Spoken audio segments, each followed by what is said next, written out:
కుకట్పల్లిలో అత్యంత సీనియర్ నాయకులు, తెలంగాణ రాష్ట్రంలోనే మీరు జనసేనకి పవన్ కళ్యాణ్ గారికి అత్యంత సన్నిహితులు. మీరు పోటీ చేసిన నియోజకవర్గంలోనే సాక్షాత్తు అప్పటి పిసిసి అధ్యక్ష హోదాలో రేవంత్ రెడ్డి ఒక హామీ ఇచ్చారు.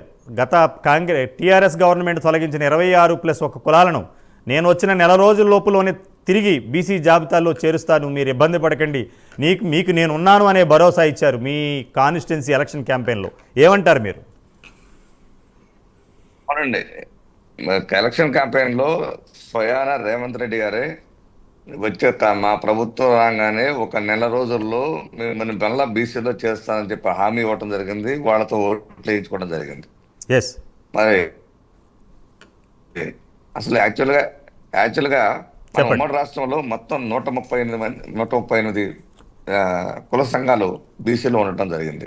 తర్వాత 2014లో మరి ఆంధ్ర తెలంగాణ విడిపోయినప్పుడు తెలంగాణలో మరి 2014లో మరి 26+1 27 మరి సంఘాల కులాలని బీసీ నుంచి తొలగించడం జరిగింది. ఇది చాలా అన్యాయక్రాంతమైన విషయం. ఎందుకంటే యాక్చువల్గా మన ఉమ్మడి క్యాపిటల్గా హైదరాబాద్ ఉన్నప్పుడు 10 సంవత్సరాలు కూడా తర్వాత విడిపోయిన తర్వాత కూడా 10 సంవత్సరాలు ఉమ్మడి క్యాపిటల్ ఇది.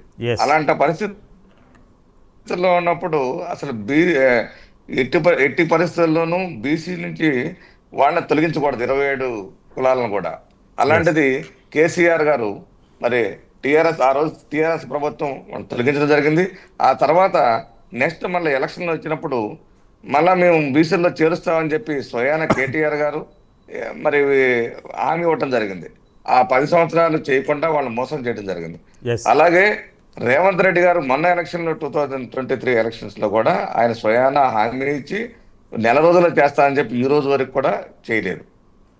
రెండోది ఏంటంటే ఒక కుటుంబంలోనే తండ్రికి